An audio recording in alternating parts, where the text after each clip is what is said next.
반갑습니다.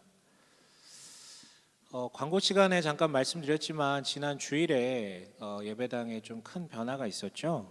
뒤에 이제 모자실, 보통 우리가 모자실로 알고 있는 그런 공간이 생겼거든요.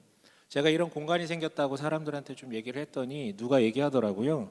모자실 혹은 잠옷실이라는 표현보다는 가족 예배실이라는 표현이 더 맞는 것 같다고. 맞아요. 들어보니까. 그쵸? 모자, 엄마와 자녀만 있는 게 아니라 사실 엄마만 보여야 되는 건 아니잖아요. 그쵸? 이 자리에도 아마 나중에 애 낳으실 분들 많이 계신데, 뭐 안 나셔도 상관없지만, 네, 낳으실 분들 계신데, 아마 엄마만 보는 게 아니라 같이 보고 같이 예배를 드리는 자리라서 가족 예배실이라는 말을 좀 얘기했던 것 같아요. 참 의미 있는 것 같습니다. 그런데 이제 지난 주일에 처음 썼고, 근데 아직 마무리가 안 돼서 주중에 에어컨 설치 공사를 좀 했었어요. 네, 에어컨 설치해 보신 분들 알겠지만 그 벽에 건다고 끝나는 게 아니잖아요, 그렇죠? 그 에어컨과 실내에 있는 에어컨과 또 실외에 있는 그 실외기랑 동관으로 연결하는 작업이 사실은 비용이 많이 발생하는 거거든요. 근데 이거에서 끝나지 않으면 또 하나 작업을 해야 되는데 그게 바로 배수 작업이거든요. 배수요. 에어컨을 틀면 물이 나오기 때문에 그것을 뺄 수 있는 배수관을 빼야 되는데 저희는 이제 테라스가 이 뒤쪽에 있잖아요. 요 지금 이 벽 뒤쪽에 이 테라스거든요. 그러다 보니까 여기까지 빼려면 그냥은 안 들러가기 때문에 배수 펌프를 설치해서 강제적으로 이제 빼야 된다 그러더라고요. 결론은 돈, 그렇죠? 돈이 있어야 되는 거예요. 얼마냐 그랬더니 10만 원 좀 넘는다 그러더라고요. 뭐 그래서 이제 설치를 했죠. 그런데 문득 이제 그 얘기를 하면서 옛날 생각이 조금 옛날까지는 아닌데 생각이 나더라고요. 무슨 생각이 나냐면 사실 제 방 있잖아요. 목양실이라고 불리는 제가 사무 보는 저 공간 안에도 에어컨이 하나 설치되어 있어요. 이제 여기 입주할 때 처음에 3년 전 설치를 했죠. 저 에어컨으로 이제 세 번의 여름을 났는데 그때도 똑같이 물어봤었어요. 배수관을 저기까지 빼야 된다. 펌프를 설치해야 된다. 얼마냐? 12만 원이다. 그때는 처음이라서 교회 이제 시작한 지 얼마 안 돼서 교회 재정도 별로 없지만 너무 아까운 거예요, 이게. 여름 한철 쓰고자 12만 원을 투자할까? 그래서 하지 말라 그랬었거든요. 그래서 세 번의 여름 동안 제가 양동이 같은데 이제 물을 받아다가 하루에 한두 번씩 이제 버렸어요, 밖으로. 그러던 이 중간 여름 어느 여름인지는 기억이 안 나는데 어느 교회 놀러 갔었거든요. 똑같이 목양실을 놀러 갔어요. 다른 목사님하고 다른 교회. 그래서 앉아 있는데 갑자기 웅 소리가 들려요. 뭐지 하고 봤더니 머리 위에 있던 에어컨 그 옆에 있는 그 배수 펌프가 움직이는 소리인 거예요. 그래서 동행했던 목사님 이거 되게 시끄럽네요라고 얘기를 하는데 저는 그걸 보면서 하필 또 제 목양실에 있는 에어컨하고 똑같은 거야. 그래서 그걸 보면서 저는 시끄럽다가 아니라 개부럽다. 왜냐면 그때 나도 여름이었으니까 이거 매번 버리는 거 되게 귀찮거든요. 막 흘리고 개부럽다. 막 이 생각을 했었어요. 그 생각이 이제 이번 주에 그 설치하는 아저씨 이거 여기도 설치할까요? 막 이런 얘기를 들으면서 막 불현듯이 생각이 나더라고요. 그래서 저도 이번에 이 공사하는 겸해서 여기도 좀 설치해 주십시오라고 해서 설치를 했거든요. 그런데 갑자기 이런 생각이 들어요. 저는 그 배수 펌프를 부러워했었는데 어떤 분들은 이렇게 에어컨을 달 수 있는 저런 독립된 목양 공간 자체가 없는 분들도 되게 많은데 예배당 안에 아니 심지어 어떤 분들은 이렇게 버젓이 모여서 예배할 수 있는 공간 자체가 없는 목사님 교회들도 참 많은데 라는 생각이 들었어요. 재밌죠? 그 에어컨 작업을 수요일 날 오전에 해주셨거든요. 한 3-4시간 정도. 근데 제가 수요일 날 오전이 바로 그 설교 준비를 시작하는 시간이거든요. 그 설교 준비하면서 이 본문을 묵상하면서 그 아저씨와 나눈 대화, 배수 펌프 이런 것들을 보면서 뭐 이런 생각들이 이제 연달아서 좀 지나가더라고요. 도대체 궁금해요. 인간에게 과연 만족이라는 게 있을까? 과연 만족이라는 게 있을까? 여러분 잊으셨을까봐 오늘 본문을 들어가기 전에 다시 이 주기도문의 구성을 복기해 보죠. 기도할 때 어떻게 시작한다고요? 하늘에 계신 우리 아버지라고 내 기도를 받아주시는 대상을 먼저 부릅니다. 그리고 나서 이어지는 그 기도문은 6개의 기도 제목으로 구분이 되어 있죠. 특히 전반부 3개, 후반부 3개. 전반부 3개는 뭐요? 하나님 나라를 구하는 기도. 이게 먼저 나옵니다. 그리고 후반부가 우리 자신을 위한 기도라고 할 수 있어요. 오늘 이 본문은요, 바로 우리 자신을 위한 기도의 첫 번째 기도 제목입니다. 뭐라고 되어 있습니까? 오늘 우리에게 뭐요? 오늘 우리에게 일용할 양식을 주시옵고, 새 번역은 이렇게 표현하죠. 오늘 우리에게 필요한 양식을 내려주시고라고요. 이 기도의 의미를 확인하기 위해서는 우선 여기에 담긴 이 양식이라는 말에 대한 이해에서부터 출발해야 될 것 같아요. 이 양식이 무슨 뜻일까요? 양식, 한식, 일식, 중식? 헛! 네, 이런 거 아니죠? 네, 말도 안 되죠? 네. 여기 양식 뭡니까? 영어 성경에서 번역하길 브레드, 빵이라고 번역을 하고 있어요. 이 자리에 계신 이제 밀가루 중독자님들, 그리고 밥배와 빵배가 분리되어 있는 독특한 종족들께는 참 죄송하지만 그런 어떤 디저트라는 의미의 빵은 아니고요. 삼시세끼 있잖아요. 서구권에 있는 사람들 삼시세끼 그 먹는 거, 자기 에너지를 위해서 먹는 그 삼시세끼의 어떤 로서의 빵을 의미해요. 그래서 엄밀히 말하면 이제 우리나라 말로 번역하면 사실은 일용한 밥을 주시옵고라고 표현하는 게 더 나을 수도 있을 것 같아요. 재밌죠? 오늘 삼시세끼 밥 굶지 않게 해주세요라는 기도 제목. 왜 재밌냐면 분명히 우리 지금까지 앞 전반부 주기도문의 전반부에서 나눴던 기도 제목들 뭡니까? 거대한 거 구했잖아요. 이름이 거룩하게 여김을 받으시오며 나라가 임하오시오며 뜻이 하늘에서와 같이 땅에서도 이루어지길 원합니다라고 어마어마한 기도 제목을 얘기하다가 갑자기 삼시세끼 밥 달라고 하는 퀄리티가 너무 떨어지는 것 같아요. 근데 퀄리티 문제가 다가 아닌 것 같아요. 더 이상한 게 있어요. 사실 여러분, 우리는 이 주기도문을 사실 굉장히 자주 외우거나 말하게 되는데, 이 부분, 오늘 우리에게 일용할 양식을 주시옵고라는 부분에 있어서 이상함을 느꼈을 거예요. 왜냐하면 지금의 우리에게는 이게 되게 무의미한 기도처럼 들리거든요. 우리는요, 일용할 양식을 주시옵고가 아니라 사실은 뭐라고 기도해야 하는 사람들이야 보통? 아예 집을 주세요 그거 말고, 그게 왜 나와 갑자기? 일용할 그래요. 일용할 양식을 주시옵고가 아니라, 갑자기 꼬이잖아. 내가 지금 외운 게 이제 다 날라가고 있어 지금. 이거 외우는 되게 힘들다고 그런 거 하지 마. 아무튼 오늘 일용할, 제가 계속해서 원고를 보면서 하면 저 사람 때문입니다. 아시겠죠? 그래서 일용할 양식을 주시옵고가 아니라 불필요한 양식을 더 이상 먹지 않게 하시고가, 절제하게 하시고가 어찌 보면 우리의 삶이 얘기하는 기도 제목일 수 있어요. 그렇죠, 여러분. 물론 여전히 먹는 것 때문에 어려움을 겪는 분들이 있을 수 있어요. 하지만 참 죄송하게도 그거는 뭔가 사회적 복지 제도에 대한 이해라든가 어떤 네트워크의 단절 때문에 그런 것이지, 대한민국에서 한 사람이 밥을 굶어서 죽는 일은 사실은 거의 없다라고 볼 수도 있을 정도예요.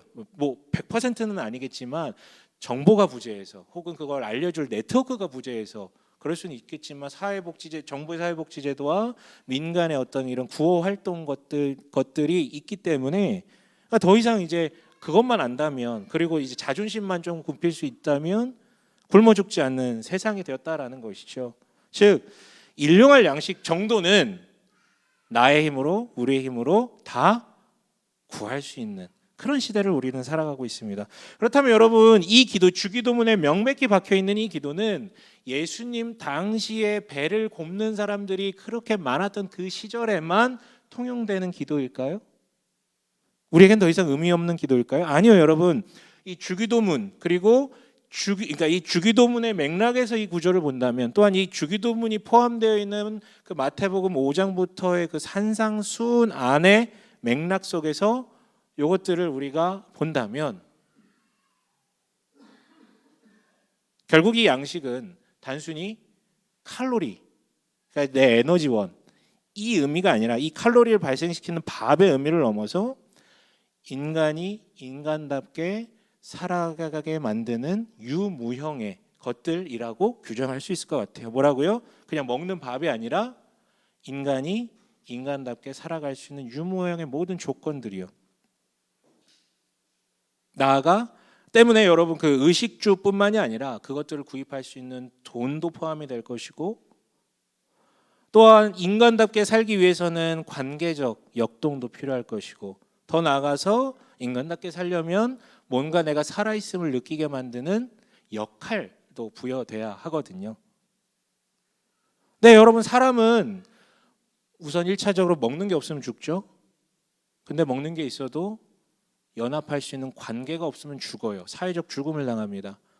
더 나아가서 내 가치 존재를 증명할 수 있는 역할이 또 사라지면 죽어요. 갑자기 힘이 다 빠져버린다고요. 이런 것들, 그래서 우리 여러분 이 기도는 여전히 필요하다라는 것을 지금 말씀드리는 거예요. 그래서 여러분 이 기도의 근거에서요, 우리는 하나님께 구할 수 있어요. 구하셔야 돼요. 내가 결핍한 것들 있잖아요. 그 떠오르는 그것들을 하나님께 구하실 필요가 있어요. 그리고 심지어 재미있는 것은 이 기도 제목은요, 주기도문에 나타난 그 6가지 제목들 중에 유일하게 명령형이, 하나님을 향해 명령하는 거예요. 네. 해주세요 정도가 아니라 진짜 명령을 하고 있는 거라고요.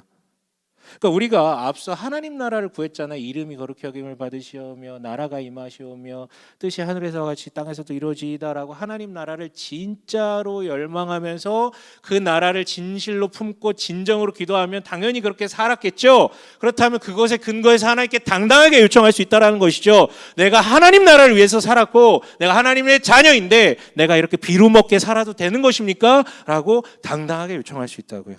우리 좀 사람답게 좀 살 수 있게 해달라고 요청할 수 있다고요. 예, 여러분 그 앞에 선제 조건들, 하나님 나라를 구하는 것이 정말로 이루어졌다면 당당하게 의식주와 재물과 관계와 자기의 역할 같은 소명과 같은 것들을 구하실 수 있다고요. 구하세요. 구하십시오. 이렇게 설교 마치면 됩니까? 순간 마치고 싶었어. 예. 근데 문제가 있어요. 구하면 되는데, 아까 맨 처음에 제가 배수펌프 얘기하면서 얘기했던 거 있잖아요. 뭐요? 도대체 인간에게 만족이라는 게 있을까? 이게 문제. 이 질문을 토대로 보면 이 기도는요, 여기서 마치기에는 이 기도를 막는 2가지 거대한 장애물이 좀 있습니다. 첫 번째는요, 이 일용할 양식일 텐데, 일용할 양식일 텐데, 네, 아무튼 네, 일용할 양식으로 제가 알고 있는데 맞나요? 네, 일용할 양식인데, 일용할 양식이라는 것의 기준이 너무 주관적이다라는 것 하나 기억하셨으면 좋겠어요. 일용할 양식을 달라 그러는데 이 일용할 양식이라는 것의 양과 질이 너무 주관적인 거예요. 사람. 예를 들어 이렇게 해볼게요. 유튜브로 먹방 하시는 분들 계시죠? 저는 볼 때마다 놀라는데 어떻게 한 사람이 저렇게 많은 음식을 먹지? 우리는 저도 못 먹잖아요. 그렇게. 그거 고문이잖아. 근데 그 사람들 그게 가능하다고. 왜냐하면 한 사람이 갖고 있는 위장의 크기라든가 소화력이 사람마다 너무 다르다라는 거예요. 근데 제가 먹을 수 있는 양이 다르다라는 거예요. 이 말인즉슨 일용할 양식이라는 기준이 사람마다 다 다르다라는 거예요. 제가 지금 진짜 먹는 거 얘기하는 게 아니잖아요. 욕구 얘기하는 거예요. 욕구. 어떤 사람은 진짜 그 먹는 것에 있어서의 탐식에 대한 욕구가 있겠지만 어떤 사람들은 아무튼 다양한 욕구들. 근데 그 욕구들도 다 다양하고 크기도 다 다양하다라는 것이죠. 그런 의미에서 주관적이에요. 그런데 주관적이라는 의미는 또 있어요. 사람마다 다르다는 의미도 있지만 자기 안에서도 다르다라는 의미가 있어요. 무슨 뜻이냐면 대부분의 사람은 일용할 양식, 즉 세번역이 번역하듯 필요한 양식보다 내가 원하는 양식이 항상 크다라는 것이죠. 나에게 필요한 것보다 항상 내가 원하는 것은 더 커요. 여러분 그렇지 않습니까? 이것도 또 밥으로 예를 들어볼게요. 한 성인이 하루에 필요한, 의학적으로 필요한 그 칼로리의 양은 이미 다 계산이 끝났어요. 그렇죠? 그거 다 아시는 분도 아실 거예요. 다이어트 하시는 분들은 이미 다 결정이 났다고. 그것만 채워주면 아주 건강하게 살 수 있다고. 근데 우리는 필요 칼로리를 넘어서는 내가 원하는 칼로리, 내가 원하는 양만큼 계속해서 집어넣잖아요. 대부분 그래요. 물론 어떤 사람은 의학적인 이유 혹은 미용적인 이유로 어떻게 합니까? 그 칼로리에 맞춰서 섭취를 하거든요. 근데 거기서 끝인가요? 아니, 양은 맞출 수 있지. 더 맛있는 거, 같은 칼로리라면 더 맛있는 거, 더 비싼 것, 이런 것들을 위해 더 많은 시간을 투여하고 더 많은 돈을 투여합니다. 다시 한번 말하지만 나에게 필요한 것보다 늘 원하는 것이, 일용할 양식보다 더 필요한 양식보다 더 원하는 것이 훨씬 더 크기 때문에 결국 만족함은 없다라는 것이. 그런데 이 주관성은 하나 더 우리가 고민해 보실 필요가 있어요. 이런 경우를 봐요. 많이 먹는, 또 먹는 얘기 할게요. 많이 먹는 사람들 있죠. 배가 되게 자주 고프고, 지금 옆 사람 보진 마세요. 괜히 또 부끄러우니까. 많이 먹는, 그 어깨 만지지 말고. 몇 명 있어요, 여기에도. 진짜 많이 근데 많이 먹는 사람들, 여기 있는 분들은 그 정도는 아닐 텐데, 많이 먹는 사람들 가운데, 되게 쉽게 배고픔을 느끼는 사람들 가운데 일부 사람들은 진짜 배고파서 먹는 게 아니라 이 내적 허함, 이 내적 허함이 이 위장의 배고픔으로, 내적인 배고픔, 위장의 배고픔으로 연결돼서 배고픔을 계속 얘기하시는 분들이 있어요. 이건 정서적 문제죠. 진짜 배고픈 게 아니라. 그런데 본인은 몰라요. 그냥 내 위장이 배고프다고만 생각을 하지. 그런 거예요, 여러분. 뭔가를 간절하게 원하는데, 뭔가를 간절하게 원하는데, 이게 어떤 욕구 때문에 이한 것인지 잘 분별을 못해요. 이러한 주관성들이 바로 일용할 양식을 구하는 기도의 첫 번째 거대한 장애물입니다. 그런데 여러분, 우리가 이걸 주관성이라고 표현을 했는데 사실 우리한테 익숙한 말이 있어요.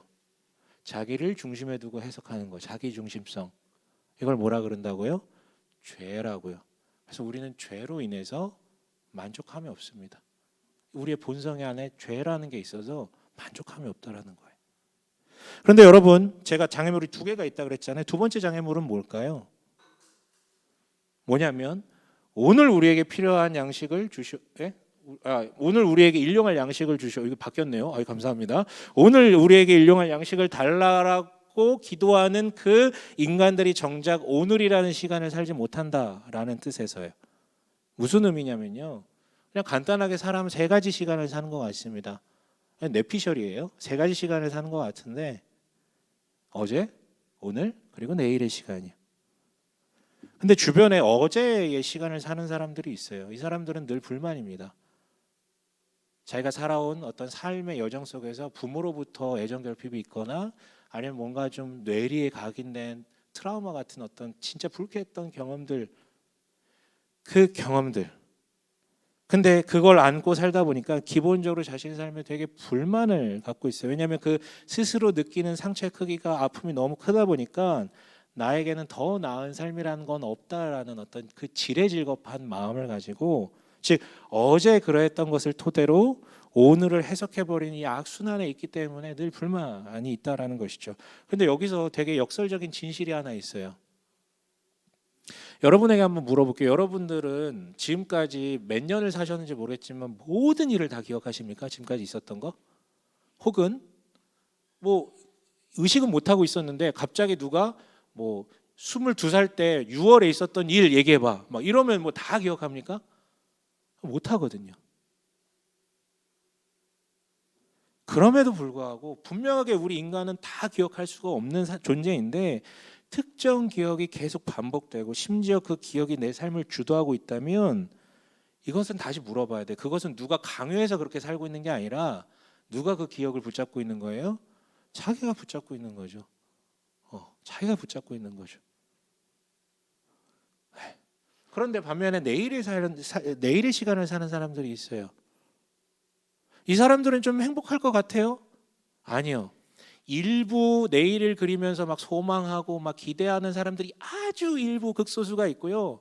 대부분 내일의 시간을 사는 사람들은요, 다가올 시간에 대해서 끊임없이 고민하고 막 망상에까지 이르러가지고 끊임없이 불안해하는 거예요.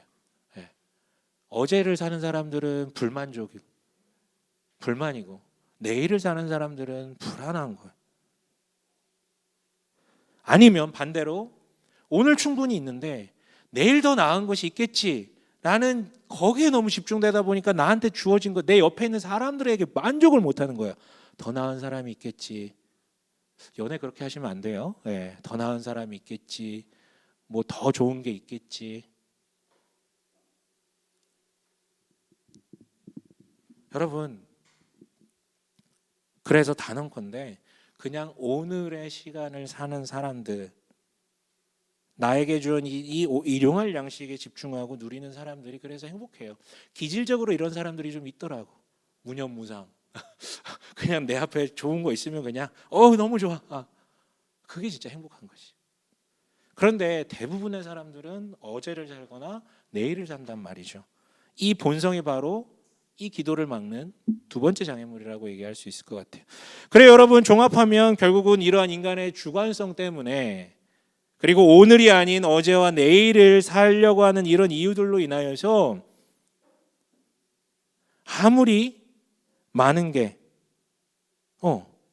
있더라도 인간에게 일용할 양식이라는 것은 존재하지 않는다라는 거예요. 먹을 게 없어서가 아니라 항상 그런 관점으로 보다 보니까 내 앞에 일용할 양식이라는 건 없어. 늘 만족스럽지가 않은 거야. 그러나 또 만족하고 싶은 게 인간이면 행복하고 싶잖아. 그래서 이 일을 위해서 수많은 해결책들이 있지만 현대인들이 규정한 최종 병기는 결국 돈이에요. 돈, 머니. 예. 이게 있으면 일용할 양식이라는 게 절대 무너지지 않는다라는, 이게 나를 구원하리라 하는 이 절대적 믿음 아래 사는 게 현대인들입니다. 우리도 그렇잖아요. 솔직히 얘기해서 우리도 그런 면이 있잖아요. 문제는 돈은 신이 아니라는 것이죠. 인간의 무한한 갈망을 채워줄 정도로 능력자도 아니고 그 정도 돈을 한 개인이 가질 수도 없어요.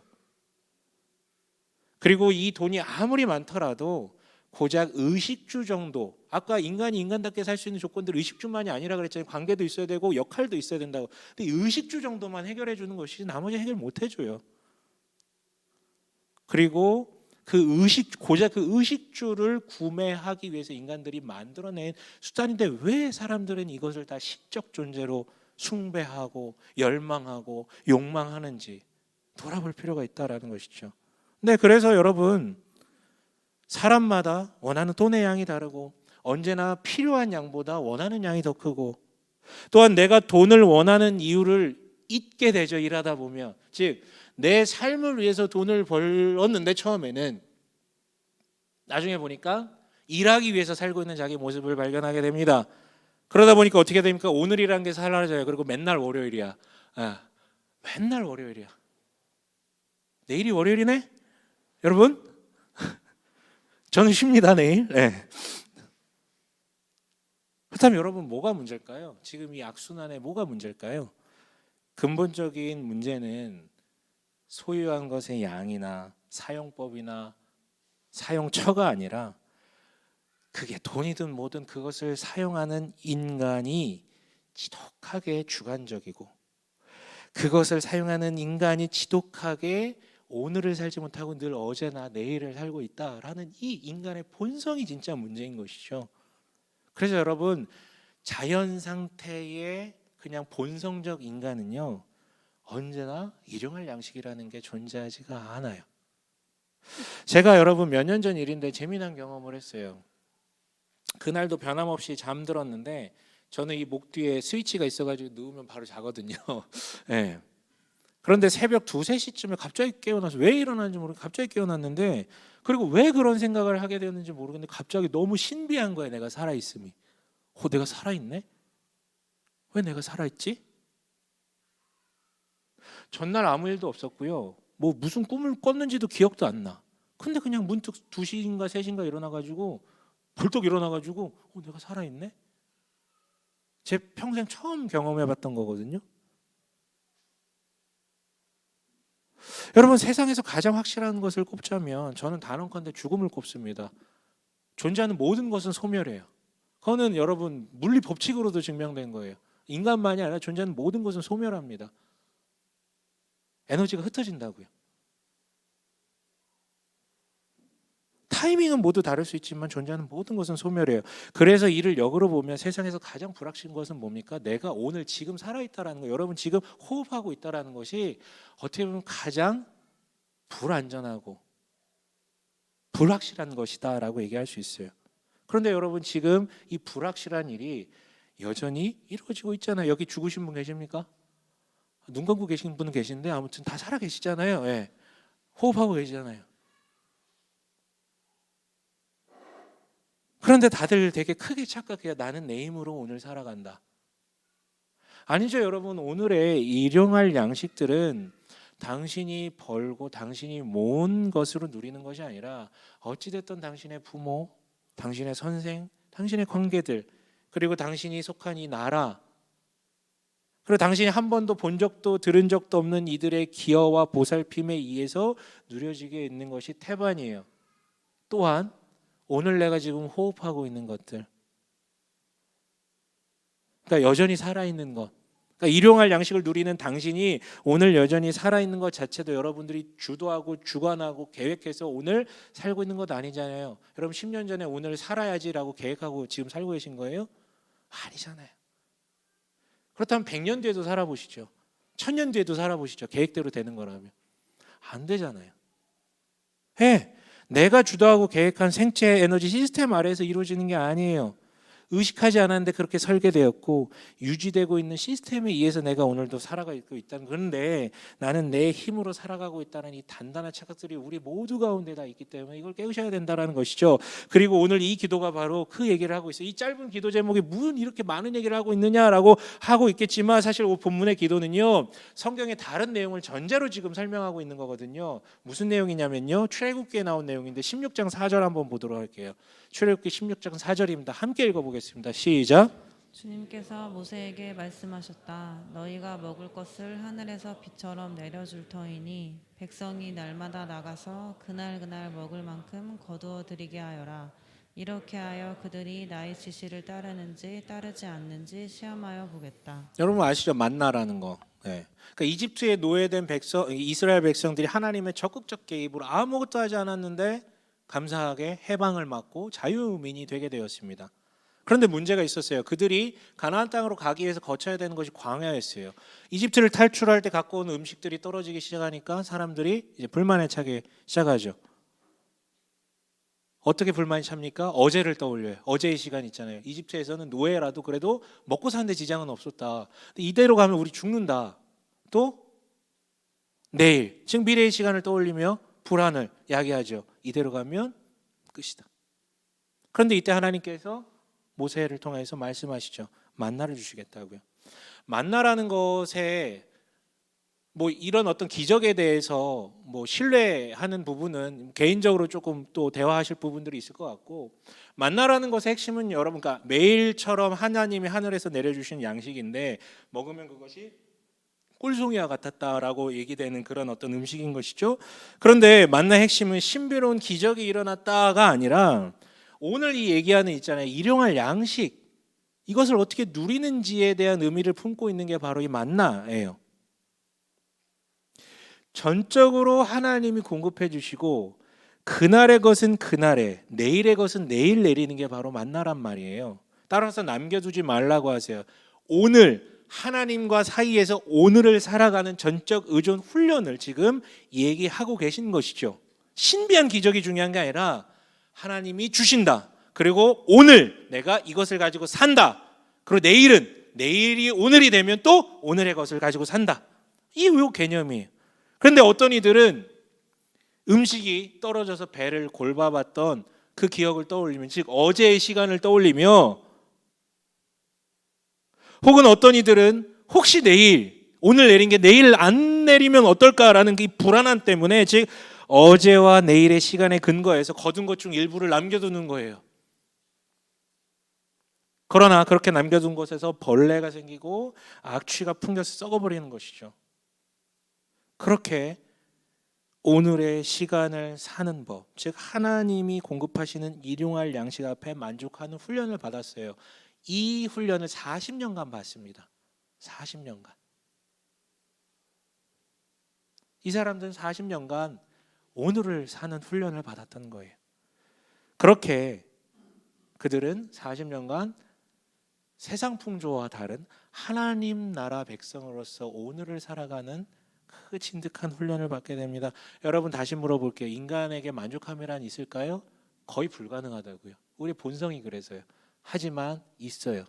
뭐요? 본성으로는 안 되지만 하나님 나라의 백성, 하나님의 백성으로 존재할 때는 가능하다는 얘기를 지금 만나를 통해서 우리에게 해주고 있는 것이죠.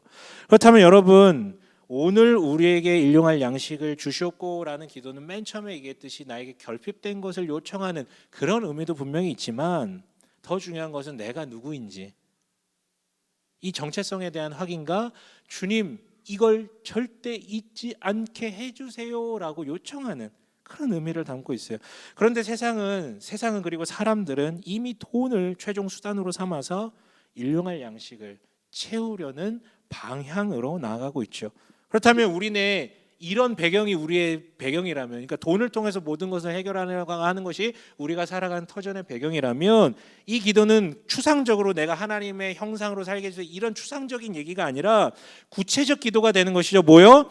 그 돈을 통해 만족을 도모하려는 모든 이들의 그 흐름에 넘어가지 않게 하소서. 그런 어리석은 자리로 가지 않게 하소서. 즉 내가 번 돈으로 나 자신을 보호하려는 생각을 버리겠다라고 하나님께 선언하면서 그 믿음이 흔들리지를 않게 요청하는 기도라고 얘기할 수 있어요. 그런 이유에서 여러분, 오늘 우리에게 일용할 양식을 주시옵고라는 기도 제목은 정리하면 일명 생존을 의탁하는 기도라고 얘기할 수 있을 것 같아요.